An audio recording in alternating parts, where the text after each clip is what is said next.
वालेकुम वरहमतुल्लाह। आज हम पढ़ रहे हैं बायोलॉजी मैट्रिक क्लास में एक चैप्टर शामिल है इकोलॉजी से मुताल्लिक, जिसका नाम है मैन एंड हिज एनवायरनमेंट।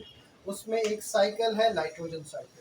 अब नाइट्रोजन साइकिल क्या है, क्या इंपॉर्टेंस है, क्यों पढ़ना ज़रूरी है, हम पढ़ते हैं और उसके क्या क्या स्टेप्स हैं नाइट्रोजन साइकिल के, वो हम देखेंगे इस वीडियो में। तो चलते हैं वीडियो की तरफ कि क्या देखना है हमें इसके अंदर। ठीक है। सबसे पहले हमें देखना है कि हम इसे साइकिल क्यों कहते हैं। अगर एक केमिकल कंपाउंड हम फर्ज करते हैं ए है, वो कन्वर्ट होता है बी में और फिर वो मज़ीद प्रोसेस के बाद सी में कन्वर्ट हो जाता है, सी से डी में कन्वर्ट हो जाता है और फिर अगेन वो वापस आ जाता है ए की फॉर्म में।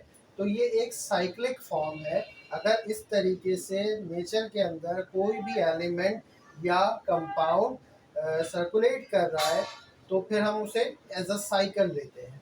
तो ये हम पढ़ रहे हैं कि नाइट्रोजन साइकिल जो है किस तरीके से होगा, नाइट्रोजन किस तरीके से मज़ीद मुख्तलिफ कंपाउंड्स में चेंज होंगे और मुख्तलिफ केमिकल रिएक्शन से, और साथ साथ ये देखना है कि ये केमिकल रिएक्शन कहाँ होगा, कौन करेगा, किस तरह होगा और वापस ये किस तरीके से अपनी ओरिजिनल फॉर्म में आ जाएगा।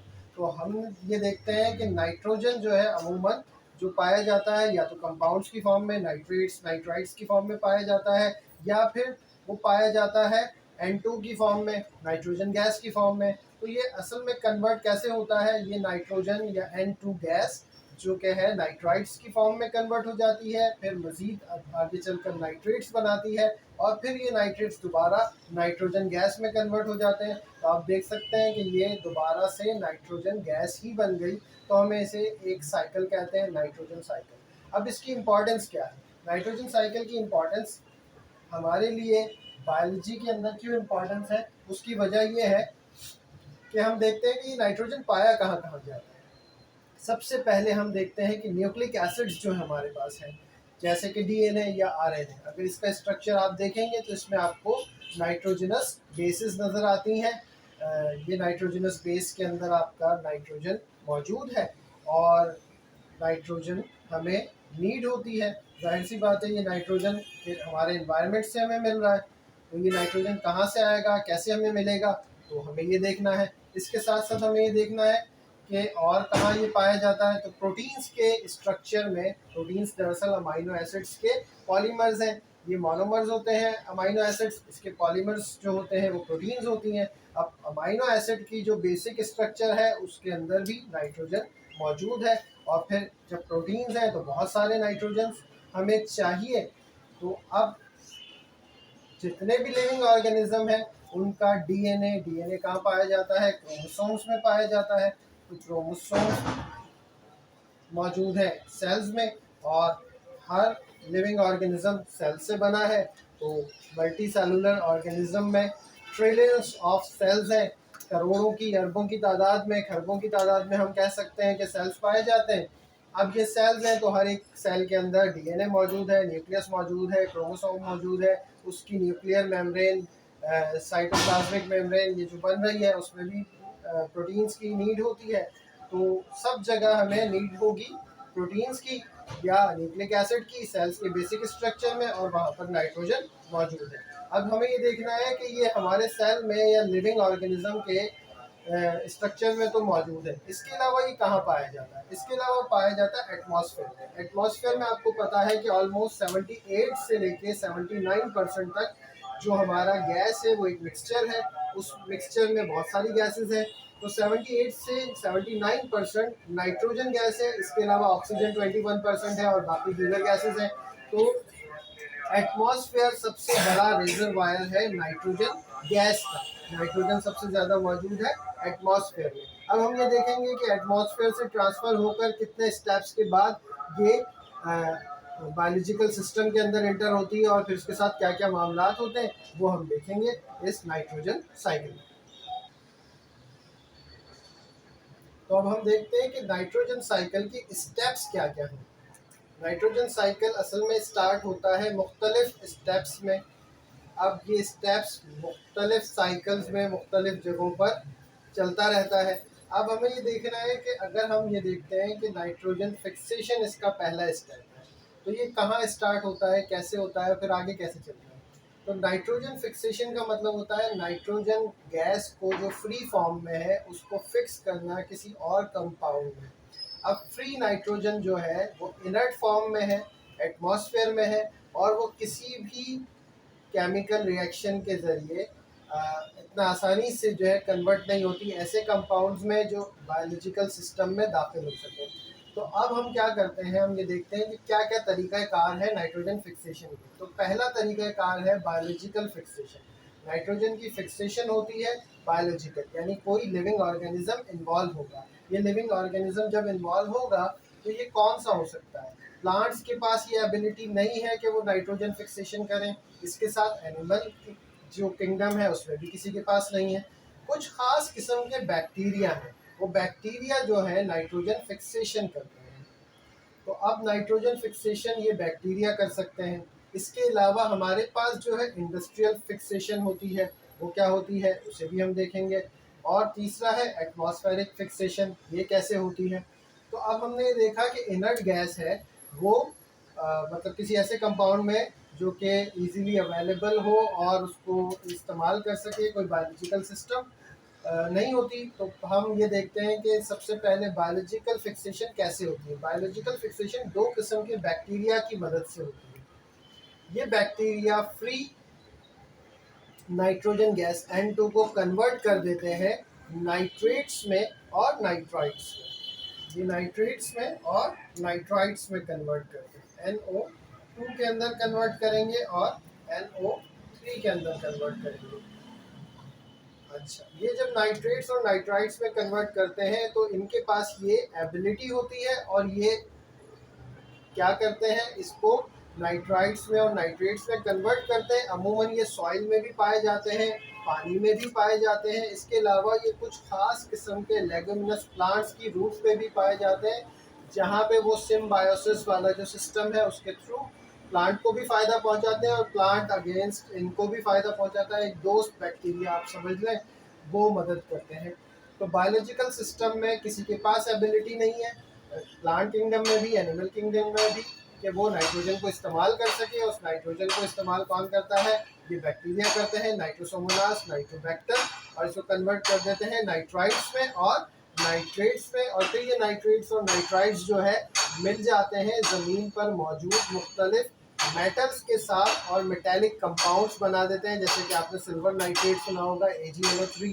तो ये जो नाइट्रेट्स के कंपाउंड है मेटालिक, इनको यूज़ कर लेते हैं प्लांट्स, और प्लांट्स उस मतलब नाइट्रोजन को इस्तेमाल कर लेते हैं, और फिर ये नाइट्रोजन जो है बायोलॉजिकल सिस्टम में दाखिल हो जाती है। तो एटमॉस्फेरिक नाइट्रोजन कहाँ पर आ गई? प्लांट के इस्तेमाल में आ गई। सेकंड जो हमारे पास है वो है nitrogen fixation by atmosphere. Atmosphere में एज अ इनर्ट गैस मौजूद है। अब क्या होता है, उसको ऑक्सीजन के साथ मिलकर NO2 गैस बनाने के लिए फेवरेबल कंडीशंस नहीं होती। अगर इन दोनों गैसेस को मिलना है, रिएक्ट करना है, तो उसके लिए हमें हाई लेवल ऑफ एनर्जी चाहिए। वो हाई लेवल ऑफ एनर्जी कैसे आएगी?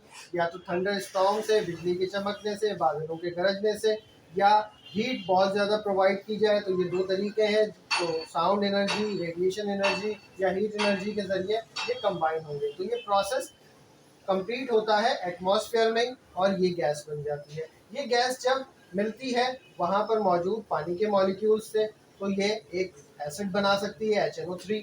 नाइट्रिक एसिड आपने सुना होगा। ये आपने साथ साथ ये भी सुना होगा कि एसिडिक रेन्स होती है, जो कार्बन डाइऑक्साइड या नाइट्रिक ऑक्साइड ऊपर मिल जाता है पानी से, और जो पहली बारिश होती है उसके साथ ये ज़मीन पर तेज़ाबी बारिश या एसिडिक रेन होती है। ये एसिडिक रेन जो है एक साथ ये HNO3 जब हमारे पास सिस्टम में आ गई, ज़मीन पर मौजूद इसको मतलब ज़मीन पर मुंतकिल हो गई एटमॉस्फेयर से, तो क्या होता है कि ये acidic rain as a nitrate form में हमारे पास नाइट्रोजन गैस मुंतकिल हो गई ऊपर एटमॉस्फेयर से सॉइल में मेटालिक कंपाउंड के साथ मिलेगी, कुछ और सॉल्ट्स बना देगी, हाइड्रोजन रिलीज हो जाएगा, ऑक्सीडेशन हो जाएगी, और इस ऑक्सीडेशन के प्रोसेस के बाद कुछ मेटालिक कंपाउंड्स बनेंगे नाइट्रेट्स के, और ये नाइट्रेट्स जो है पौधों के लिए अवेलेबल होगा, पौधे इसको इस्तेमाल करेंगे और आगे नाइट्रोजन कन्वर्ट होगी एनिमल्स में, और एनिमल्स के बाद फिर जो नाइट्रोजन साइकिल आगे चलेगा हम उसको देखेंगे कि नाइट्रोजन एटमॉस्फेयर से प्लांट्स और प्लांट्स से आगे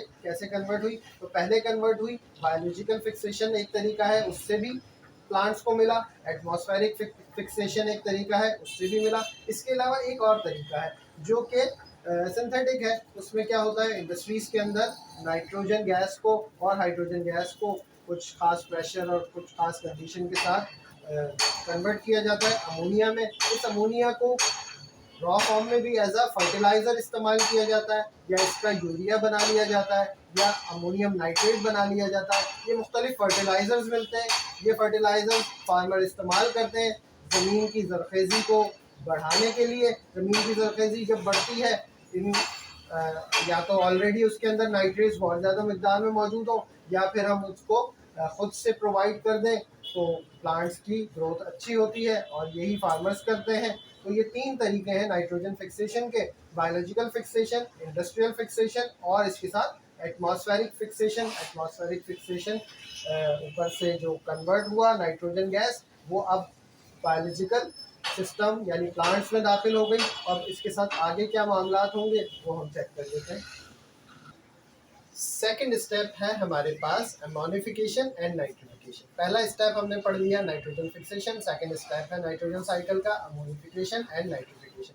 ये कैसे होता है, अमोनिफिकेशन और नाइट्रिफिकेशन दोनों प्रोसेस साथ साथ चलते रहते हैं। अब हमने वहाँ पर बात की थी कि प्लांट्स ने उस नाइट्रोजन को इस्तेमाल कर लिया। अब ये इस्तेमाल किया तो अब उसके बाद क्या हुआ, ये जो प्लांट्स हैं, ये प्लांट्स या उन प्लांट्स को एनिमल ने कंज्यूम किया, तो एनिमल्स दोनों के ऑर्गेनिक वेस्ट निकले। वो ऑर्गेनिक वेस्ट वैसे भी एनवायरनमेंट में निकलते जाएंगे, और इसके अलावा बाज़ औक़ात ये होगा कि उन एनिमल्स के डेड होने पर, मरने पर जो मतलब डिकम्पोजिशन का प्रोसेस है, उसके बाद भी कुछ एनिमल वेस्ट हैं जो सॉइल के अंदर मौजूद होंगे या पानी के अंदर मौजूद होंगे। अब उनके साथ क्या होता है, ये ऑर्गेनिक वेस्ट जो है कन्वर्ट हो जाते हैं अमोनिया गैस में। ये अमोनिया में गैस में जो कन्वर्ट होते हैं, ये अमूमन एक ख़ास किस्म के बैक्टीरिया इन पे काम करते हैं। डिकम्पोजिशन का प्रोसेस होता है, उनको कहते हैं अमोनीफाइंग बैक्टीरिया। ये अमोनीफाइंग बैक्टीरिया बनाते हैं अमोनिया।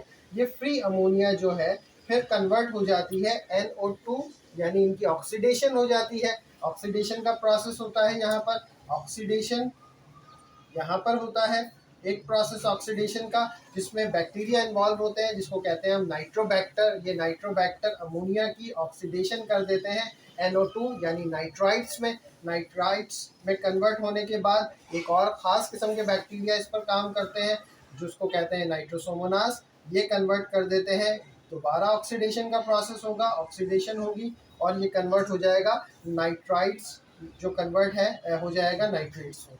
नाइट्रेट्स में कन्वर्ट होने के बाद ये जो है दोबारा से क्या हो सकता है, मेटालिक कंपाउंड्स के साथ रिएक्ट करेंगे, वहाँ पर ये मेटालिक नाइट्रेट्स बना देंगे, और ये मेटालिक नाइट्रेट्स दोबारा से प्लांट्स यूज़ कर सकता है।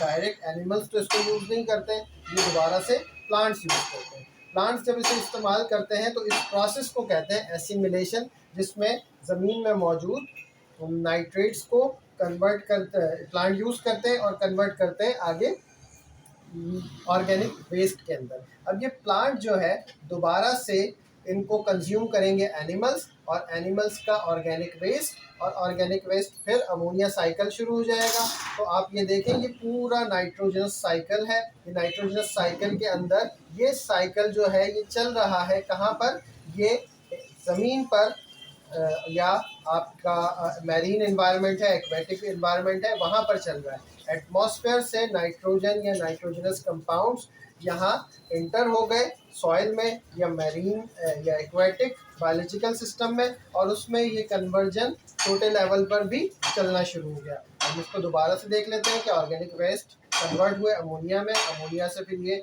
नाइट्राइट्स बने, नाइट्राइट्स से नाइट्रेट्स बने, प्लांट्स ने यूज़ किया, प्लांट्स डायरेक्ट ऑर्गेनिक वेस्ट में कन्वर्ट हो गए, या प्लांट्स को एनिमल्स ने यूज़ किया और फिर वो एनिमल्स ऑर्गेनिक वेस्ट में कन्वर्ट हो गए, और फिर ये अमोनिया साइकिल कंप्लीट हो गया। हमारा नाइट्रोजन साइकिल का तीसरा स्टेप है डीनाइट्रिफिकेशन। डीनाइट्रिफिकेशन क्या प्रोसेस है, इसके लिए इन्वॉल्व होते हैं डीनाइट्रीफाइंग बैक्टीरिया। ये डीनाइट्रीफाइंग बैक्टीरिया दरअसल एनएरोब्स होते हैं। आपको पता है एनएरोब्स वो माइक्रोब्स होते हैं जो कि विदाउट ऑक्सीजन जो एनवायरनमेंट है, एनएरोबिक एनवायरनमेंट है, उसमें ग्रो करते हैं। और ये एनएरोब्स हार्मफुल होते हैं इस कंडीशन में, नाइट्रोजन साइकिल में। ये क्या करते हैं, बज़ाहिर तो ये बहुत अच्छा काम कर रहे हैं कि यहाँ से नाइट्रेट्स को फिर कन्वर्ट कर रहे हैं फ्री नाइट्रोजन गैस के अंदर। फ्री नाइट्रोजन गैस दोबारा एटमॉस्फेयर में चली जाएगी, वहाँ से ये साइकिल कंप्लीट हो जाएगा। इस साइकिल के कंप्लीट होने से दोबारा नाइट्रोजन एटमॉस्फेयर में मौजूद है, वहाँ से वो दोबारा फिक्सेशन होगी बायोलॉजिकल, इंडस्ट्रियल या एटमॉस्फेरिक, और उसके बाद ये आ जाएगा दोबारा से ज़मीन पर, और फिर ये सिस्टम इसी तरीके से चलता रहेगा। लेकिन ये हार्मफुल हम क्यों कह रहे हैं, हार्मफुल इसलिए कह रहे हैं कि जितने ज़मीन में नाइट्रेट्स मौजूद हैं, ज़मीन की ज़रख़ेज़ी कायम रखते हैं, उन नाइट्रेट्स को उन नाइट्रेट्स को ये कन्वर्ट कर देता है फ्री नाइट्रोजन में, और ज़मीन की ज़रख़ेज़ी को कम कर देता है। अब ये बज़ाहिर तो एक छोटा सा नुकसान है कि ज़मीन की ज़रख़ेज़ी कम हो गई, लेकिन अगर ये उस इन्वायरमेंट में बहुत ज़्यादा है तो जब फार्मर इंडस्ट्रियल लेवल पे बनी हुई यूरिया या और फर्टिलाइज़र को यूज़ करता है तो ये उनको भी बड़ी तेज़ी से कन्वर्ट करना शुरू कर देता है, और ये फ्री नाइट्रोजन के अंदर कन्वर्जन शुरू हो जाता है। और उसका नुकसान ये होता है कि हमें खाद की ज़्यादा क्वांटिटी, फर्टिलाइज़र इस्तेमाल करने पड़ते हैं ज़्यादा क्वांटिटी में, और फिर जो है हमारी कॉस्ट जो है फसलों की बढ़ती चली जाती है। तो इसलिए वैसे हार्मफुल है हमें, लेकिन ये नाइट्रोजन साइकिल का बहरहाल एक हिस्सा है और ज़रूरी हिस्सा है। ऐसा नहीं हो सकता कि इसके बगैर ये नाइट्रोजन साइकिल कंप्लीट हो जाए, लेकिन चूँकि हमें फसलों की ज़रूरत है तो उसमें हमारे एक छोटा सा नुकसान होता है। तो इस साइकिल को कंप्लीट करने के साथ साथ हमें इनको भी कंट्रोल में रखना चाहिए। तो यहाँ पर हमारे तीनों साइकिल कंप्लीट हो गए, नाइट्रोजन साइकिल के 3 स्टेप। पहला स्टेप नाइट्रोजन फिक्सेशन, दूसरा स्टेप अमोनिफिकेशन एंड नाइट्रिफिकेशन, और तीसरा डीनाइट्रिफिकेशन। इसके बाद ये दोबारा एटमॉस्फेयर में शामिल हो गई फ्री नाइट्रोजन।